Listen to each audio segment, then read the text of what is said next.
모세 일생의 가장 놀라운 사건 중에 하나는 시내산 호렙산에서 하나님을 만나는 일이었습니다.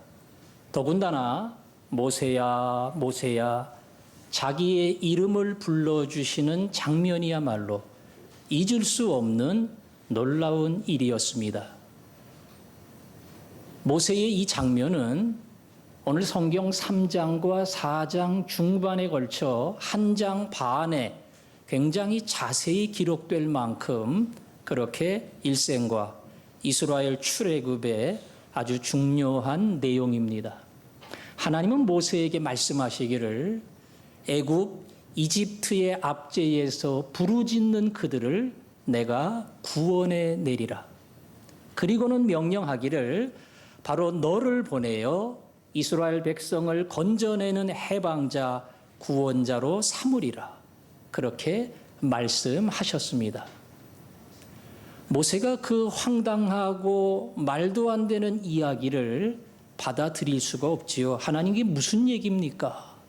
제가 어떻게 바로 앞에 가서 이스라엘 백성을 건져올 수 있겠습니까? 그건 도저히 불가능하고 내 실력, 내 능력으로는 말도 안 되는 소리입니다. 요즘 말로 하면 북한의 김정은한테 가서 큰 소리로 호통을 치고 지하 교인들 다 빼가지고 데리고 나와라. 이런 말하고 똑같은 거예요. 정말 말도 안 되지요. 그게 가능하겠습니까? 모세는 굉장히 합리적인 대꾸를 했고 도저히 안 될 사건과 일을 나에게 명령하셨으니 그거는 불가능합니다. 안 됩니다. 이렇게 대답했습니다. 그런데 하나님의 뜻도 변함이 없어요. 또 이야기합니다. 내가 너를 보내리라. 모세는 못 간다는 표현으로도 하나님이 받아들이지 않자 몇몇 그럴 만한 이유와 핑계를 댑니다. 그 중에 하나가 내가 이스라엘 백성들에게 가면 너를 보낸 신이 누구냐? 그의 이름이 무엇이냐? 이렇게 물으면 제가 뭐라고 대답을 할 수 있겠습니까? 하나님이 보냈다고, 너희 조상의 하나님이 나를 보냈다 그랬는데 그의 이름이 뭐냐? 언뜻 성경을 보면 순서가 안 맞는 말 같지만 그 당시 하나님은 다르게 말하면 신, 그런 이름이에요. 고유명사 아닙니다. 세상의 모든 신들을 다 하나님 이렇게 불렀습니다. 많은 민족, 많은 국가가 신을 섬깁니다. 그런데 하나가 아니에요. 애굽만 해도 태양의 신도 있고 생명의 신도 있고 나일강 물의 신도 있고 송아지 우상을 만드는 다산의 신도 있고 수많은 신들이 있습니다. 우리나라도 전통적으로 내려오는 많은 신들이 있고요. 동네마다 민족마다 말 그대로 수십 개, 수백 개의 신과 우상을 섬깁니다. 굉장히 자연스러운 것이고 이 다신론의 문화라고 하는 것이 모든 사람에게는 익숙한 것이었습니다. 그런데 오직 한 하나님, 한 신을 섬기는 한 백성이 있었는데 그 사람들은 이스라엘 사람들입니다. 수많은 신, 지역에 따라 역할에 따라 많은 신들을 섬겼는데 오직 이스라엘 백성만이 유일신 한 하나님을 섬겼습니다. 이건 다른 사람이 볼 때는 굉장히 특이한 신앙입니다. 어떻게 하나님이 하나일까? 이스라엘 백성은 그 신앙을 가지고 있었기 때문에 광야 40년을 지내던 모세가 돌아오자 저 사람이 광야에 신들이 많을 텐데 도대체 어떤 신이 보냈는지 알게 뭐야. 조상의 하나님이 나를 보냈다 그랬는데 우리가 그걸 어떻게 믿어? 어느 신이 보낸 거냐? 그 신의 이름이 뭐야? 이렇게 질문한 겁니다. 만일 그런 질문이 쏟아지면 제가 설명할 길이 없습니다. 대답할 말이 없습니다. 그랬더니 하나님 말씀하시기를 내 이름은 나는 스스로 있는 자다. 나는 스스로 있는 자다. 이렇게 자기의 이름, 자기의 정체성을 말씀하셨어요. 나는 스스로 있는 자다. 무슨 말인지 알겠습니까? 알 것 같고 어려울 것 같지요? 그 밑에 주에 보면 나는 나다. 이건 더 쉬운데 더 어려워요. 나는 나다. 제가 30년 전 10개라는 영화를 중학교 2학년 때 보면서 영어로 나오는 배우들의 말을 하나도 못 알아들었어요. 딱 하나 알아들었습니다. I am that I am. 이거 하나 알아들었어요. 나는 나다. 도대체 그 말이 무슨 말일까? 말 그대로 나는 나예요. 나밖에는 없어요. 오직 한 하나님. 수백 수천의 신과 우상이 있는데 그건 다 사람이 만들었다. 가짜 신이야. 진짜 신, 진짜 하나님은 나밖에 없다. 그런 뜻입니다. 나는 나다. 나 외에는 없다. 더 나아가서 그 말은 내가 시작이다. 내가 창조자다. 태초에 하나님이 천지를 창조하시니라. 뭐 산의 신이 따로 있고 바다의 신 따로 있는 거 아니야. 하늘과 땅과 모든 것을 내가 창조했다. 그리고 내가 역사를 주관하며 인생을 다스리는 왕이시다. 그분이 주관자라는 사실을 알려줍니다. 더 나아가 무슨 영역이 있고 역할이 있는 게 아니고 여호와는 능치 못할 일이 없느니라. 전능하신 하나님. 인생의 한계를 뛰어넘고 자연의 한계를 뛰어넘는 하나님은 전능하신 분이라는 것을 알려주는 이름입니다. 또 하나, 하나님은 우리가 살아가는 공간과 시간의 개념을 뛰어넘는 영원하신 하나님이다. 그런 의미도 여기에 담겨 있습니다. 사실 영원하신 하나님 그러면 하나님은 100년도 살고 1000년도 살고 10,000년도 살고 죽지 않고 계속 사시는 분이다. 얼마나 지겹겠어요. 죽지도 않고 10,000년도 살고 10만 년도 살고. 영원하신 하나님이라는 뜻은 그 기한과 시간이 계속된다 이게 아니고요. 우리가 살아가는 시간의 울타리 밖에 하나님은 존재하신다. 그런 뜻입니다. 루이스라고 하는 기독교 변증가가 이 영원하신 하나님을 설명하면서 이렇게 말했습니다. 소설가가 책을 쓰면서 메리는 책을 덮었다. 그 순간 문 두드리는 소리가 들렸다. 이렇게 동시에 일어나는 일을 기록할 수 있지만 작가는 메리는 책을 덮었다. 거기를 쓰고 3시간 정도 고민하고 생각하다가 문 두드리는 소리가 들렸다. 이렇게 기록할 수 있다는 겁니다.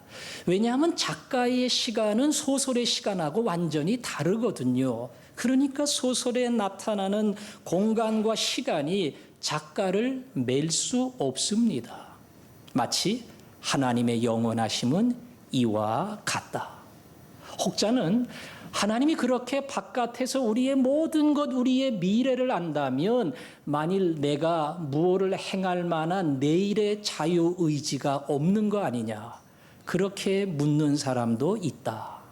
신학적으로 온전한 대답은 아니지만 하나님은 우리가 무엇을 할런지 모른다. 그러나 하나님은 시간 밖에서 우리의 과거를, 우리의 지금을, 우리의 미래를 다 보고 계신다. 내가 미래에 무슨 일을 하든 그 순간 하나님은 벌써 그 사실을 다 알고 지금 이 시간 모든 것을 다 그 머릿속에 담고 계신다.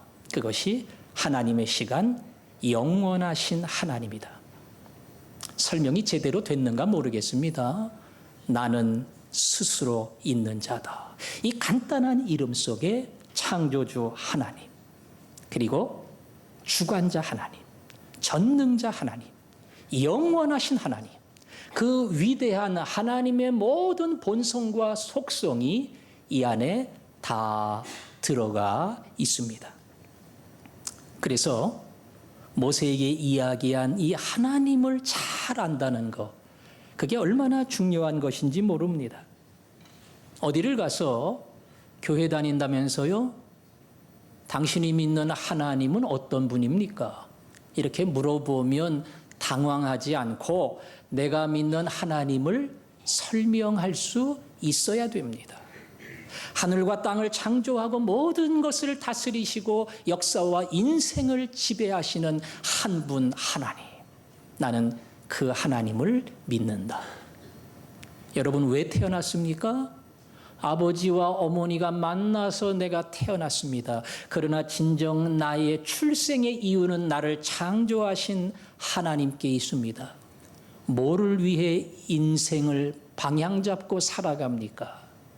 나를 만드신 하나님의 의도를 알 때에 인생의 목적을 발견합니다. 죽은 다음에 어떻게 됩니까?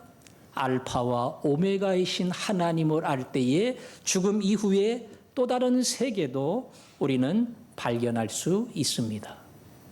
오늘 모세는 계속해서 못합니다. 안 됩니다. 내 수준으로, 내 능력으로, 내 재주로 도저히 할 수 없습니다.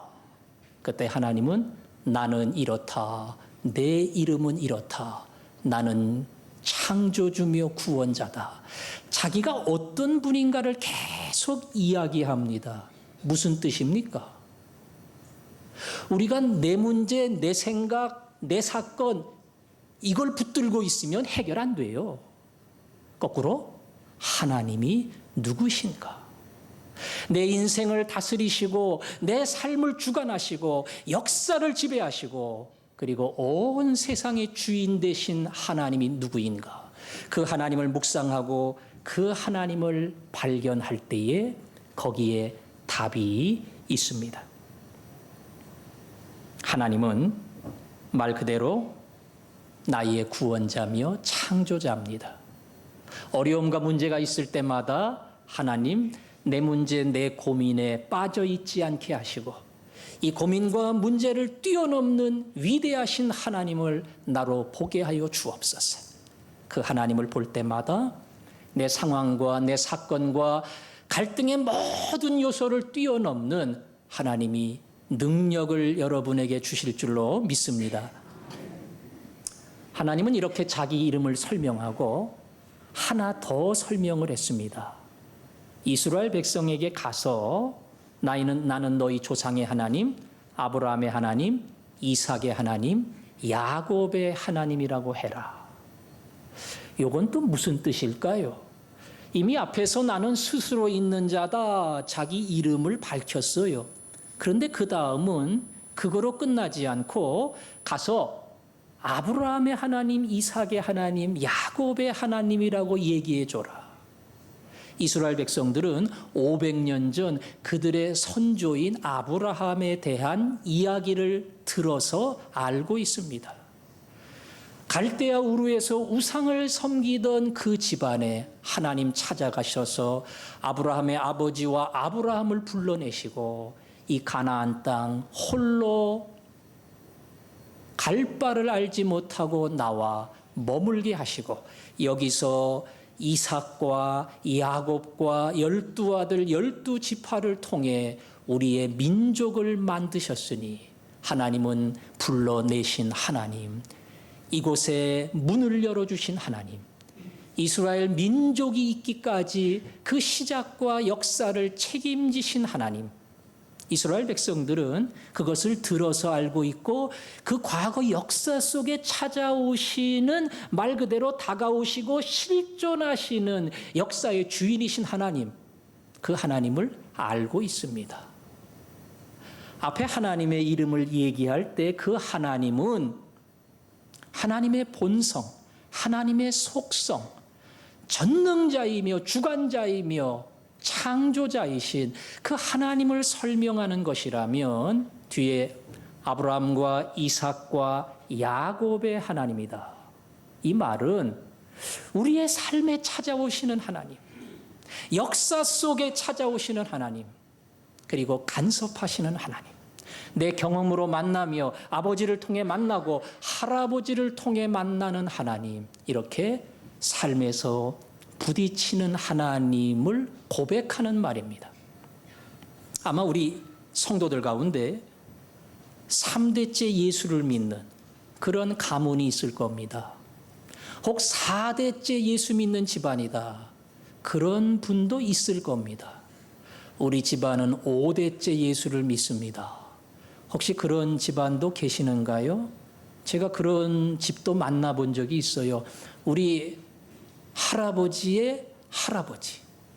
그분이 선교사를 통해서 언더우드나 아펜젤러나 수많은 선교사들을 통해서 예수를 믿고 그때부터 지금까지 5대에 걸쳐 우리 집안은 예수를 믿는다. 어떤 사람이 너의 예수님, 너의 하나님은 그 할아버지가 믿었던 그 선교사님이 전해주신 그 하나님이지, 그러면 그건 와닿죠. 맞아. 내가 들어봐서 아는데 그 옛날 130년 전에 찾아오셔서 만나주신 하나님이야. 그 고개가 끄덕끄덕 되지요. 내가 믿는 하나님은 내 할아버지 할머니가 이웃집 전도를 받아서 처음 교회를 갔던 그때 오셨던 하나님이지. 마치 틀림없지. 훨씬 실감이 가지요. 너의 하나님은 내 아버지, 내 어머니가 그 고난 속에서 만나 눈물을 흘렸던 바로 그 하나님이지. 그건 내가 알지. 그건 부인할 수가 없어. 이건 더 실제적이지요. 아브라함의 하나님, 이삭의 하나님, 야곱의 하나님이라는 이름 속에는 말 그대로 그 하나님은 우리를 찾아오시는 하나님, 우리의 삶을 간섭하시는 하나님이다. 그런 뜻이 있습니다. 그래서 하나님의 본성을 이야기하고 속성을 이야기했지만 오늘 나의 하나님, 나를 만나신 하나님, 이 고백이 참 중요합니다. 앞에 하나님을 모르면 이단됩니다. 이단돼요. 뒤에 하나님을 모르면 형식적인 교인됩니다. 설교 들어서 다 알아요. 하나님 어떤 분인가 배웠어요. 그런데 내 하나님, 내 주님을 고백하지 못하면 머릿속에 있지 가슴으로 만난 하나님이 아닙니다. 가이사라 빌립보에서 예수님이 물으셨습니다. 제자들을 향해 사람들이 나를 무엇이라고 하느냐? 어떤 사람은 엘리야, 어떤 사람은 에레미야, 어떤 사람은 얼마 전 죽은 세례 요한이 돌아왔다고 이야기합니다. 그때 예수님이 이렇게 물었지요. 너희는 나를 누구라고 하느냐? 그래, 내가 묻고 싶은 질문이 그거야. 이웃집 사람이 뭐라 그랬던, 다른 교인이 뭐라 그랬던, 너는 나를 누구라고 고백하느냐? 이렇게 물을 때에 예수님, 하나님. 그분은 나의 주인, 나의 하나님. 나를 위해 이 땅에 오신 메시아 그리스도 구원자입니다. 이 신앙을 분명히 고백할 때에 그것이야말로 우리를 찾아오신 하나님, 예수님인 줄로 믿습니다. 어디를 가도 이 분명한 신앙을 고백하는 사람, 그 신앙의 고백 위에 내 삶이, 내 미래가, 내 인생이 세워진다고 말할 수 있는 사람, 하나님이 그런 고백과 확신을 여러분 모두에게 주시기를 원합니다. 우리가 읽지 않았지만 그 다음 16절부터는 다시 하나님이 애굽, 이집트로 내 백성을 구원하기 위해 가라. 모세에게 명령을 합니다. 참 입장 곤란해요. 자꾸 가라 그래요. 뭐 이유를 대고 핑계를 대도 하나님이 설명을 해주고 대꾸를 해주고 가라 자꾸 사명을 주십니다. 참 모세가 답답해서 어찌할 바를 알지 못할 때 하나님은 더 힘들게 해요. 너 바로 앞에 가면 내가 다 바로의 마음을 녹여놓고 그냥 말랑말랑하게 해놔서 너 가면 저절로 내 백성 데리고 나오도록 다 해놓을 거야. 겁먹지 말어, 두려워하지 말어, 가기만 하면 돼, 순종해. 이러지 않았습니다. 내가 가면 바로가 절대로 내 백성 보내겠다고 허락하지 아니하리라. 나 사명받아서 갔어요. 일하라 그래서 갔어요. 가기 싫은데 갔어요. 그러면 길을 열어주셔야지요. 형통하게 해주셔야지요. 가기 싫은 거 하나님 명령대로 갔는데 그렇게 갔으면 미리 준비해 놓으시고 하나님 원하시는 그 길을 잘 잘 갈 수 있도록 해주셔야죠. 아니, 바로는 내 가는 길을 허락하지 아니하고 내 백성 이스라엘에 가는 것도 그는 용납하지 아니하리라. 사명의 길을 주시고 가야 할 길을 주셨지만 그 자리가 얼마나 힘들고 험한 것인가, 이거를 강조하고 예고합니다. 아니, 가기 싫다 그러는데 가라 그래 놓고, 그리고 그 길이 얼마나 험하고 힘들다는 거 너 알아야 된다, 이것까지 말씀하면 정말 가기 싫지요. 우리가 가야 할 길이 그렇습니다. 예배당에 앉아서 이렇게 찬송하고 예배 드리는 그런 자리가 아니고요. 나를 보내신 사명의 자리는 내 동네, 내 직장, 내 사업입니다. 내 주변에 많은 사람과 부딪혀 살아야 돼요. 그들은 세상의 방식대로 삽니다. 하나님 말씀 전혀 관심이 없습니다. 말 그대로 관행대로 삽니다. 요즘은 대통령도 관행에 따라 어쩔 수 없었다, 그런 얘기를 할 만큼 과거부터 내려온 이 습성, 관행이 무서워요. 그 관행은 절대 좋은 의미로 사용한 거 아닙니다. 나쁜 거지만 옛날부터 내려온 것이라서 별 생각 없이 그렇게 한 것이니 이해해달라, 그런 말이에요. 세상은 그렇게 살아갑니다.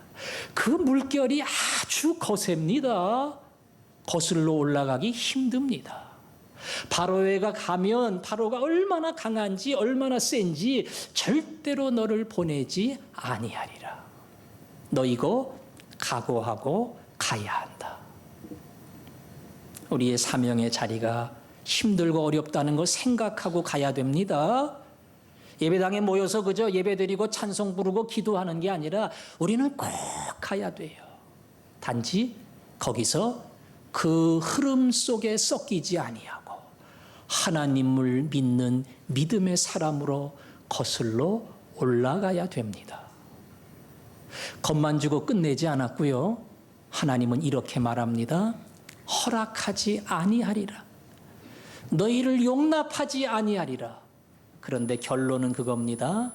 내가 강한 손으로 바로를 친 후에 그가 너희를 보내리라. 이게 결론입니다. 절대 만만하지 않습니다. 쉽지 않습니다. 힘이 듭니다. 어렵습니다. 그러나 결론은 강한 손으로 그를 친 후에 할 수 없이 너희를 보내고 말리라.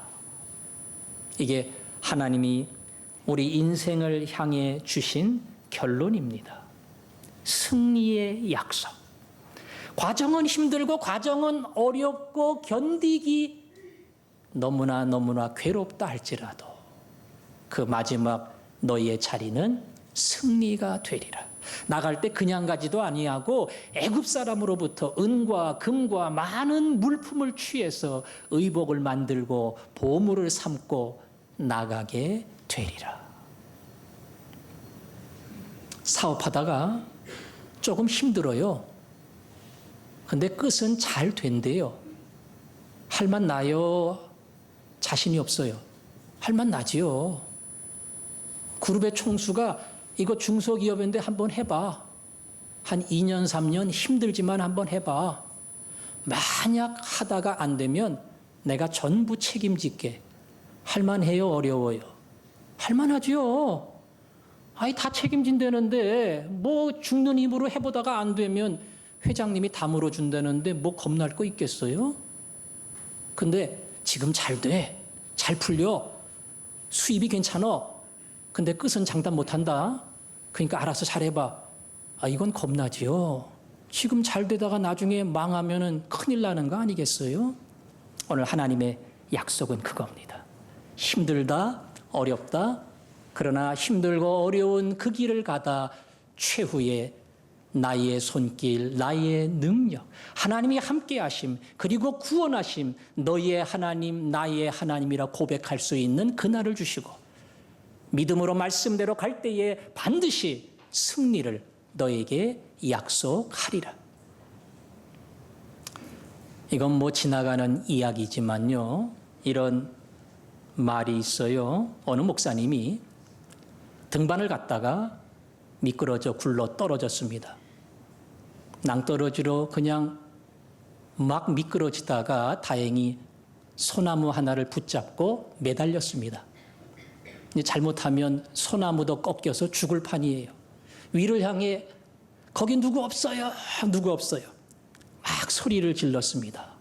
그랬더니 위에서 나는 하나님이다.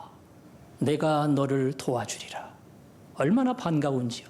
하나님, 저를 도와만 주시면, 살려만 주시면 내 인생 전부를 하나님께 드리겠습니다. 정말로 나를 믿느냐? 믿습니다. 그러면 내가 시키는 대로 해라. 그 소나무를 놓아라. 그러면 내가 너를 건져주리라. 하나님, 이거 놓으면 바로 죽습니다. 나를 믿는다고 하지 않았느냐? 소나무를 놓으면 내가 너를 건져주리라. 하나님 말씀하셨어요. 그랬더니 목사님이 갈등하고 고민하면서 한참 생각하다가 그렇게 소리를 질렀습니다. 거기 하나님 말고 딴 사람 없으세요? 예? 조금 웃기는 얘기죠? 근데 우리 신앙이 그래요. 우리 신앙이 그렇습니다. 하나님으로 안 통해요. 하나님 뜻대로 하면 죽어요. 세상에서 매장돼요. 그리고 사람 취급 안 해줍니다. 그래서 말합니다. 하나님 알기는 아는데 하나님 말고 딴 거요. 좀 믿을 만한 사람이 손 내밀어주고 밧줄 내려지면 나 그거는 살 수 있어요. 그러나 하나님의 방식대로 믿고 따라와라. 이건 불안합니다. 자신이 없습니다. 이게 우리의 태도입니다. 어떻게 애굽에서 나오겠어요? 절대 못 나옵니다. 어떻게 홍해를 건너겠어요? 안 됩니다. 어떻게 준비도 안 한 이스라엘 백성이 가나안 땅을 정복하겠어요? 못합니다. 다 불가능한 소나무 붙잡는 거하고 똑같아요. 그러나 하나님 말씀합니다. 놓으라고. 우리가 붙잡고 있는 거 그거 뭡니까? 내 욕심일 수 있고요. 내 고집일 수 있고 내 아집일 수 있고 내 계획일 수 있고 내 버릇일 수 있어요. 이거 놓으면 큰일 나요. 이거 놓으면 다 망가져요. 이거 놓으면 다 깨지는 거예요. 이건 못 놓습니다. 하나님. 알기는 알지만 이거 놓을 수는 없어요. 그게 아마 우리가 살아가는 삶의 현실일 겁니다. 죄송하지만 믿음이 충분하고 제가 이야기를 해도 목사님 말씀 참 맞아요. 틀린 얘기 아닙니다. 그러나 목사님 사업해 보세요. 직장에 들어와 보세요. 현실에 오면 그렇게 안 됩니다. 그게 참 우리가 살아가는 세상입니다. 예, 참 이해됩니다. 부인하지 않습니다. 그럼에도 하나님은 말씀합니다. 내가 너와 함께하리라. 그리고 내가 너를 보내리라. 믿음의 길은 하나님 의지하고 내 손을 놓는 겁니다. 내 손을 놓을 때에 권능의 하나님이 나를 붙든다고 하는 사실을 믿고 맡기는 겁니다. 맡길 때에 놀라운 역사가 펼쳐집니다. 대학 생활을 하면서 성경 훈련을 받을 때에 승리의 확신. 암송 성구가 고린도전서 10장 13절. 사람이 감당할 시험 밖에는 너희에게 당한 것이 없나니 오직 하나님은 미쁘사 너희가 감당치 못할 시험 당함을 허락하지 아니하시고 피할 길을 주시느니라. 어떤 시험이 와도 감당한다. 감당하지 못할 시험이 오면 피할 길을 주신다. 따라서 결론은 무슨 길을 가도 감당한다. 이게 신앙인의 답입니다. 지난 주간에 뽀빠이 이상용의 과거 돌아온 일생의 글도 잠깐 읽었습니다. 뽀빠이 이상용의 어머니는 자식을 뱃속에 넣고 아버지를 찾아 백두산에 갔다가 만나지 못하고 집으로 돌아왔습니다. 미수가 이상용을 낳았는데 이건 도저히 살 수 없는, 그 당시 동네에서 병원에서도 살릴 수 없는 그런 말 그대로 버릴 수밖에 없는 아들이었습니다. 주변의 친지들이, 동네 사람들이 어머니 재혼해야 되는데 이 자식 붙어 있으면 안 된다. 어차피 죽을 자식인데 갖다 버려야 된다. 산에 갖다 버렸습니다. 너무 불쌍하게 여겨서 이모가 그 아기를 훔쳐서 도망갔습니다. 어쩔 수 없이 결국 집에서 이 아들을 키웠습니다. 자기는 6살 때까지 일어나 본 적이 없다. 그래요. 얼마나 절망적입니까? 6살 되기까지 서본 적도 없고 일어나 본 적이 없다니까 말 그대로 사람 구실 다 한 거지요. 그리고 6살에 일어나기 시작해서 12살 되기까지 성인병이라는 모든 병을 다 알았대요. 참 기구한 인생이죠. 13살에 건강이 회복되면서 마음에 의지가 생겨서 아령을 시작을 했고요. 고등학교 대전고등학교 꽤 실력 있는 고등학교인데요. 거기 가서 미스터 대전고 이 체력을 가지고 뽑히는 거기에 뽑혔고요. 고려대학에 들어가서 미스터 고대 그리고 응원단장을 했어요. 나중에 군대에서는 탱크 부대 장교를 했고요. 그리고 군대에 나와서 28살에 TV에서 활동을 시작을 했습니다. 44년생이에요. 몇 살입니까? 71살이에요. 지금 71살이에요. 얼마 전까지도 제가 TV에서 봤거든요. 시골 돌아다니면서 노인들 이렇게 재밌는 이야기도 듣고 그러면서 활동을 하는데 거반 60대 초반 같아요. 얼마나 젊어 보이는지. 그 사람의 과거는 이건 도저히 펼칠 수 없는 버려진 인생입니다. 그냥 죽었으면 깨끗하게 끝나는 거예요. 그런데 버려진 인생, 소망 없는 인생, 끝나는 인생이 말 그대로 가장 건강한 사람. 그야말로 알통이 그냥 수많은 사람에게 위로를 줄 만큼 뽀빠이라고 이름을 불리는 사람으로 바뀌었다. 하나님이 우리를 그 자리에서 이런 자리로 데려갑니다. 그냥 안 돼. 이거 세상 방식으로 얘기하면 그냥 끝나는 거예요. 그러나 하나님 붙들고 의지를 가지고 소망을 가지고 일어날 때에 승리의 놀라운 열매가 여러분에게 일어날 줄로 믿습니다. 오늘은 이 찬송입니다. 예수의 이름으로 나는 일어서리라. 그래요. 원수가 날 향해 와도 쓰러지지 않으리. 세상이 힘들고 바로처럼 강하게 내게 다가온다 할지라도 하나님 저 안 쓰러질 겁니다. 굽히지 않을 겁니다. 그리고 믿음으로 살 겁니다. 말씀 위에 쓸 겁니다. 그리고 함께 하시는 하나님, 승리를 약속하신 하나님, 제가 그 하나님과 함께 세상을 달려갈 겁니다. 오늘 이 가슴에 소원 품고 하나님 앞에 찬양으로 고백하며 이 시간 주님 앞으로 나아가겠습니다. 예수의